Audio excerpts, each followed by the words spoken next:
Well, took advantage of a 34 and installed an inverter in this truck. The appWeigh no scale truck scale and external brackets so you can put on external antennas on a newer Cascadia. Rusty, load updates and more on this episode of the Clutch Trucker Channel. Clutch Trucker, filmed before a live and fuzzy studio audience. Yep, that's Rusty, the world famous meatball dog. Hey YouTube, Clutch Trucker here. Thanks for tuning in to another edition of the Clutch Trucker Channel. Alright, today is Sunday, the 30th, July tomorrow. When last we spoke, I was on my way to Wisconsin. I'm in Wisconsin right now, delivering that load of kitty litter I picked up in Colony, Wyoming. Ran up to Northfield, got the cereal the next day or the same day on Wednesday. Did the quick run. I didn't get out of there until 3 p.m. on Thursday. That's 75A on the right to US 53 South. 4 p.m. the next day in Cheyenne. That was a quick run. 850 miles in just over a day. Then ran up to the Dwyer Junction rest area Thursday night. Picked up the lignite again in Glen Rock, Wyoming on Friday. And that's what we're delivering tomorrow morning in Rothschild. But I had some time actually over the weekend. Finally got to slow down a little bit, which was nice.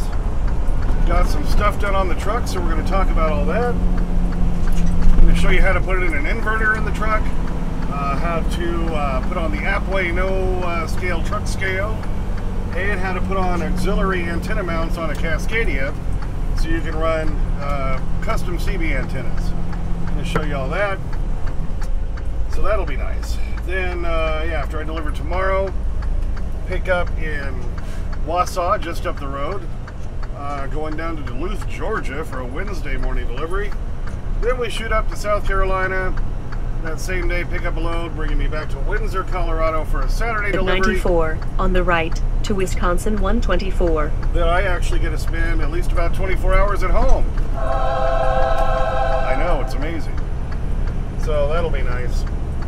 So, was planning to go a little further today, but you'll find out why later. I've been up since like 10 o'clock last night. So I'm going to stop here in Chippewa Falls at the Quick Trip. Hopefully there's a spot waiting for me. Usually is. This one tends not to get too busy. And then puts me about an hour and a half for my delivery tomorrow morning. So that's kind of the plan there. So we're getting off at this exit. And we'll take a left and then a quick right, and we'll see what the Quick Trip holds for us. But actually, yeah, the inverter install went pretty well. Quarter mile, be in the left lane, then keep left to US 53 business route. That went real quick.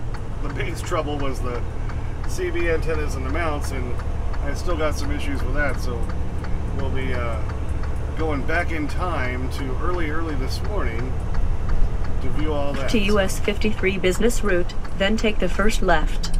Right now, let's just get ourselves parked.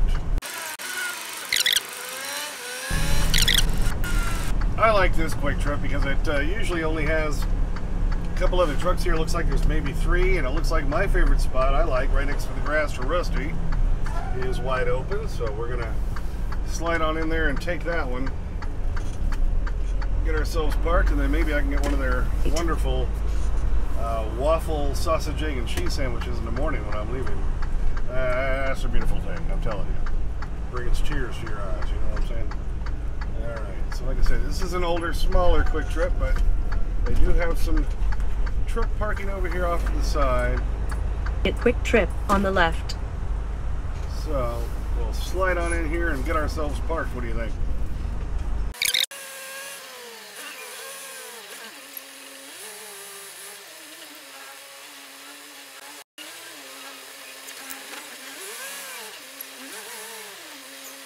And for those of you scoring at home, yes, that was a blind side bag. Made it a little easier though, because the spot next to me on the right is open, so didn't have to work at it too hard. Okay, so now here we are officially parked here at the Quick Trip in Chippewa Falls. So now let's go back in time to earlier this morning. Well, I thought I had recorded the intro part before I did the appWeigh thing, but I must have deleted it somehow.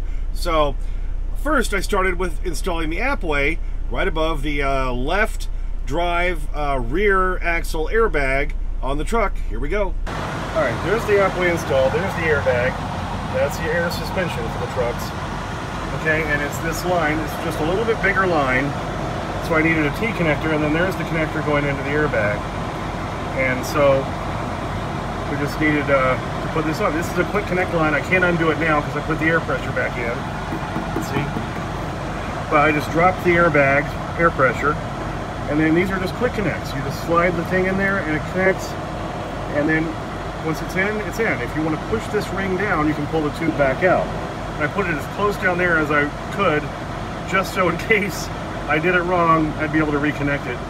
But this can kind of swing. I'm going to leave it like up here in this position. And it seems to pick up on the phone pretty well. And that's all you have to do to put in one of these appWeighs. Really simple.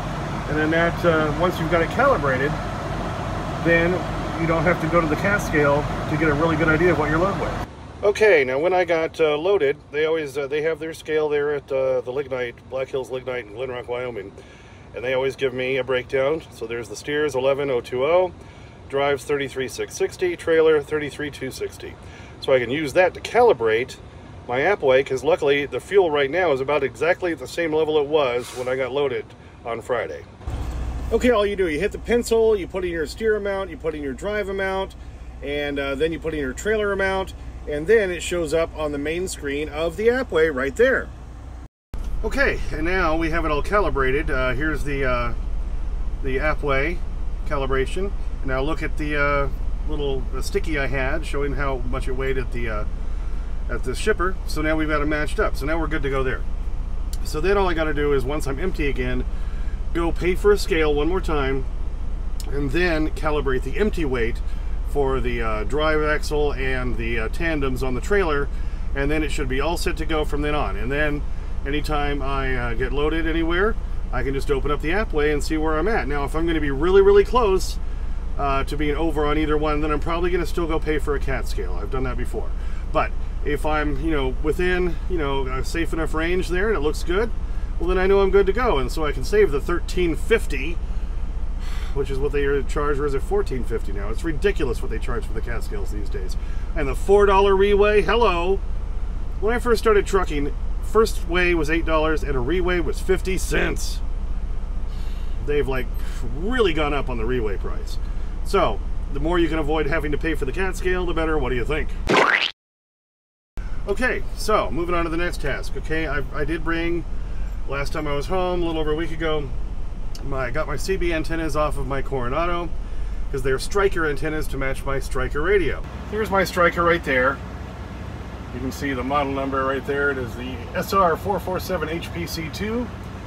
Fits in smaller cubby areas, fits perfectly up there, and it matches really well with the Striker antennas. So I needed to put on the new kind of mounts for the Cascadia so I can use my same antenna. Okay, so you can get these at truck stops. They're just charged so much more at truck stops. I got them off Amazon, I think for about 17 bucks a piece. These are the Wilson. You can see right there at the top. This is for the newer model Cascadias, the 2018s through 2024s. And what you got to do is you got to take off two of the screws that hold the mirror mount against the door, and then you put this in its place, and it even comes with its own screws, because I guess because these need to be longer or something. I'll read the instructions. I know I hardly ever do that, but I will this time. Anyway, so we'll put these on so I can hopefully put on my antennas, and then we'll feed coax and all that. Okay, well, I got the CB antenna mounts on, kind of. Tiny little writing right here. Installs on driver's side mirror arm only. Installs on driver's side mirror arm only. Really? Went on the internet and looking them all up and everything. Yeah, apparently they don't make the one for the other side. So I got it on with one bolt. Next time I'm home, I do have a grinder that I can probably make it, cut out some of the plate part of it to make it fit right. If I might have to drill another hole, I can do that. I think I got it tight enough down so I can go ahead and mount it. I just put it on upside down on the passenger side. But, didn't say anywhere when I ordered these damn things online that, oh, it only works for one side. Okay, so now the next big question is, on my Coronado, it had pretty big, tubing to hold the mirror up. So, the mounts that I had to go, the antenna part mount to go onto the mount, whatever, too many mounts, worked on that. Well, is it going to work on these? Are these tubes big enough? I don't know. Well, we'll have to pull it out and see. All right, there you can see the driver's side mount on there. There are spacers behind the plate to make it stand out like it should. And that little perch there looks like it will be big enough. Here's the passenger side. I had to jimmy rig it. I'm going to take my grinder and cut that out so I can match that up and put the second bolt in later. But for right now, I think it's going to hold pretty well. And there's looking at the antenna on the driver's side again, mounted on the perch. And I leaned it out a little bit so the coil is further away from the A-frame. And the same on the other side, because now that one's actually a little bit lower because that mounts upside down. Okay, now I'm working on running the coax up there where the CB goes. And I wanted to hide it back behind the panel. It pops out there. We're going to go up in behind the ridge here, behind next to the windshield, and run that all the way around the edge, down to the side, tuck down there, and then it'll pop out the door to get the antennas themselves. So to do that, not too hard. There's a screw up there and a screw up there. You got to take those two out. There is a screw in the middle of this little panel with the lights on it. You pull that out, and then there's two more screws up there. And once you pull out all those screws, this whole panel can pull down.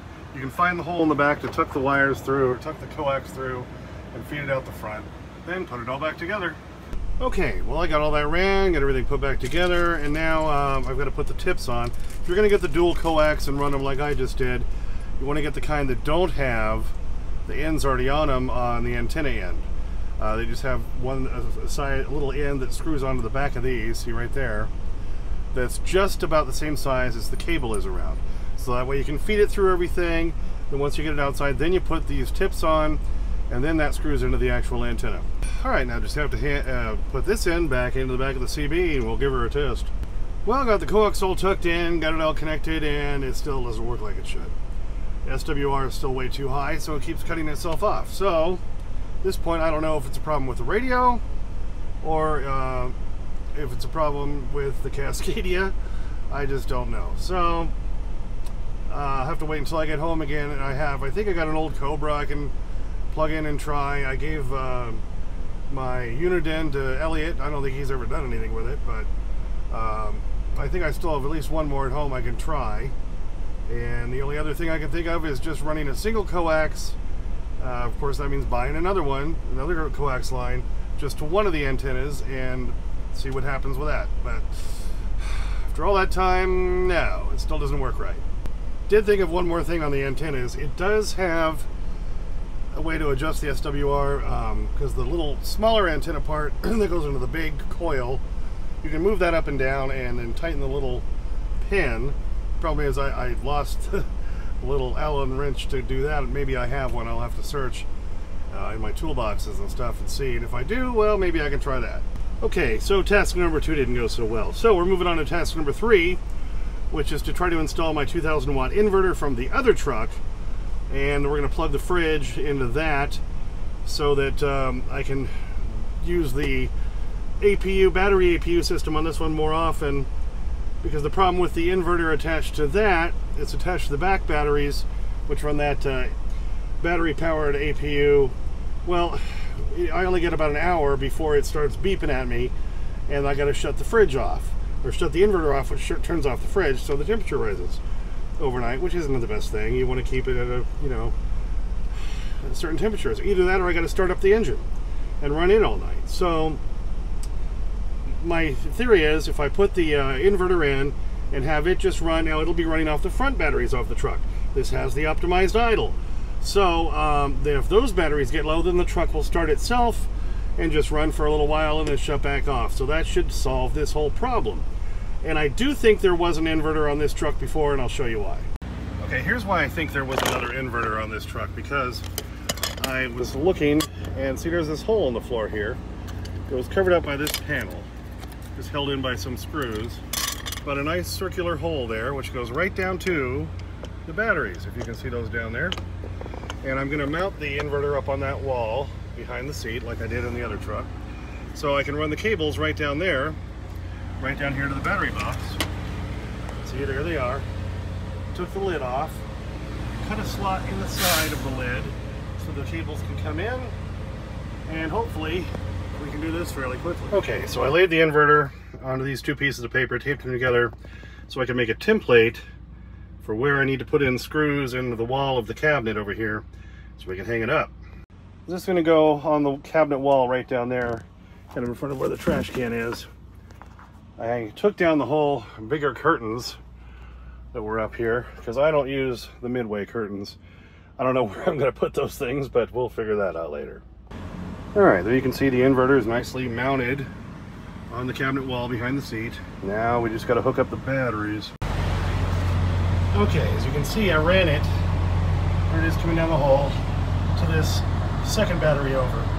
Connected right there. I'll do the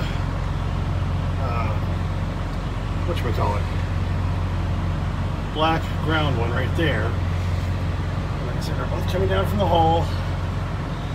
So that's all you gotta do. Pretty easy to hook in. And then you can see the batteries coming out, or the cables coming up to the inverter there in the back.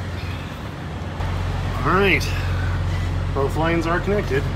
Now we'll see if I cut the hole in the cover in the right place.